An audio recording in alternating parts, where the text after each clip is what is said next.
today you join me in Singapore Airlines Business Class Lounge here at Changi. I've just checked in here to the lounge, or more specifically, as you can see, the shower facilities. Today I'm flying back to Dubai in their business class, once again on board their A350, so come along for the ride, it's going to be awesome. My day started off waking up to this incredible view over central Singapore. If you're ever in Singapore, do make sure to check out the Swiss hotel, the Stamford. It's a great hotel in an absolute fantastic location. From there, it was a transfer over to the airport. Changi never fails to amaze, both in terms of efficiency and the look and feel of the airport. It was great to be back.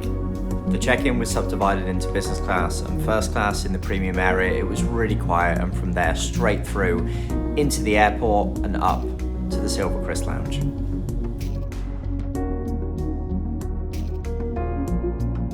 With Changi being the home of Singapore Airlines globally, I had high expectations for this lounge. As business class lounges go, this one definitely didn't disappoint. The lounge featured a range of different food and beverage options, from buffet dining right the way through to self-service bars. There was also full-service bars available, operating at various different hours of the day as well. One of the best bits of the lounge was the views outside. From the restaurant area, it featured some fantastic views out over the concourse onto the runways. Alas, no trip to a business class lounge would ever be complete without trying out the shower facilities. These were some of the best I've ever experienced anywhere in the world. Something that was really noticeable was just how modern the lounge came across. There were power sockets in pretty much every single seat, so it just allowed you to sit wherever you wanted, charge your devices, and enjoy the fantastic views available.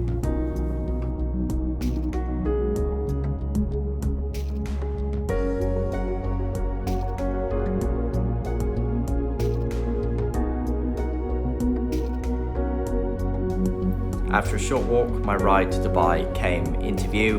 It was to be another A350, and after a short wait, it was then time to jump on board.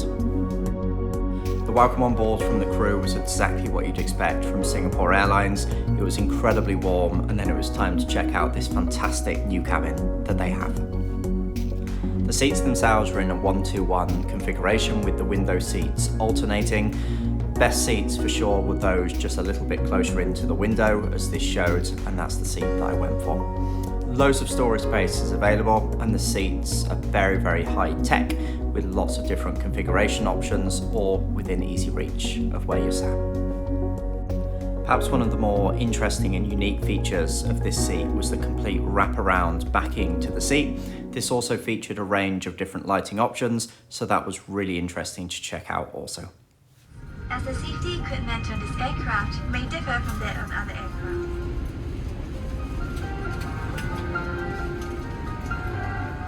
Well, it was great to finally be acquainted with Singapore Airlines' famous Singapore Girl as part of their safety video. From there, it was a short taxi out to the runway, where we then experienced one of the best takeoffs I've ever experienced. So I will turn the music down and let you enjoy this triple stage spool up as we took off.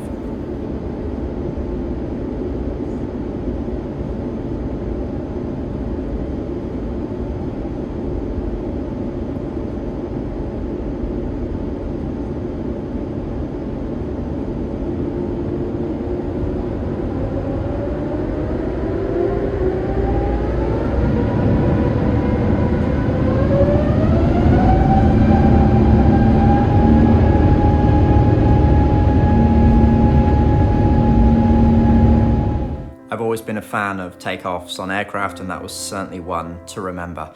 Soon after taking off, we were treated to some great views back over Singapore's central CBD area, as we then headed back towards Dubai. Soon after the takeoff, it was time to get acquainted with Singapore Airlines' drinks menu. There was a range of different options, some really good wines, and also the best list of cocktails I've ever seen on board a flight. And it was really great to have the feature whereby you could easily move in and out of the seat, even despite drinks being served with just lowering the armrest. No Singapore Airlines flight would ever be complete though without trying the satay on board. This, just like the outbound, certainly didn't disappoint. This was my first time in many years checking out their Chris World entertainment system. There seemed to be a really good menu choice of various different options, both in terms of films and also TV options. It could all be controlled either using the touchscreen, as I so often did, or through the little remote just down on your left-hand side as well. The whole package came with some really good noise-cancelling headphones, which were great. No amenity kits were given out on board, but they did have a range of different essentials in the bathrooms. The bathrooms themselves were pretty good as well. In terms of Wi-Fi, there was a range of different options available on board, and business class passengers did get free Wi-Fi as well. The lunch service followed fairly soon after. All of the menus, as before, came virtually online, so you did need the Wi-Fi to hook up to this. I kicked things off with the crab, which tasted even better than it looked. On from there, it was then on to the chicken, which was a great main course to choose. Whilst on board, they did have a good mixture of Eastern and Western options. Beyond that, the crew were very keen to roll out a range of different dessert options, so I couldn't help but indulge in a couple of them as well. It was then time to check out the bed on board, and wow, what an amazing experience that was. With business class, you're all too often made very aware of the fact that ultimately you are just sleeping in a converted seat, but this was by far and above one of the comfiest and most padded I've ever experienced. After a few hours of rest, the sun then started to set, and it was time for us to start our descent into Dubai. As the city started coming into view, it was time for me to reflect on what was ultimately my first Star Alliance business class experience, and also first flight with Singapore Airlines for many, many years. In terms of the positives, Singapore Airlines is no doubt up there with the absolute best business class offerings and indeed airlines in the world. The quality of the new seat is great in terms of privacy and also comfort and modernness. Storage, it scores really, really highly. The food and crew were the absolute standout features as part of this airline and do ultimately make Singapore Airlines as good as they are. Every flight I take it as an absolute blessing, and the privilege of being able to fly in such comfort is just amazing, and it's never something that should ever be taken for granted.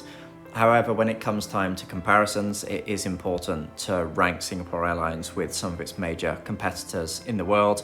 As mentioned before, this has been many, many years since I've flown with Singapore Airlines, and I don't often fly with the Star Alliance, so it's a great opportunity to cross-compare. Look, when compared against the best in the world, the new seat is lacking a little bit when compared to the likes of the Qatar Airways Q Suite, for example. With regards to the rest, it's always tricky to judge at the moment, particularly in these post-COVID times with so many of the service offerings stripped back. It would be unfair to do much more of a comparison. But what I can certainly say is I will definitely be traveling with Singapore Airlines again into the future. If you enjoyed this video, please drop it a like and remember to subscribe if you want to see more real soon.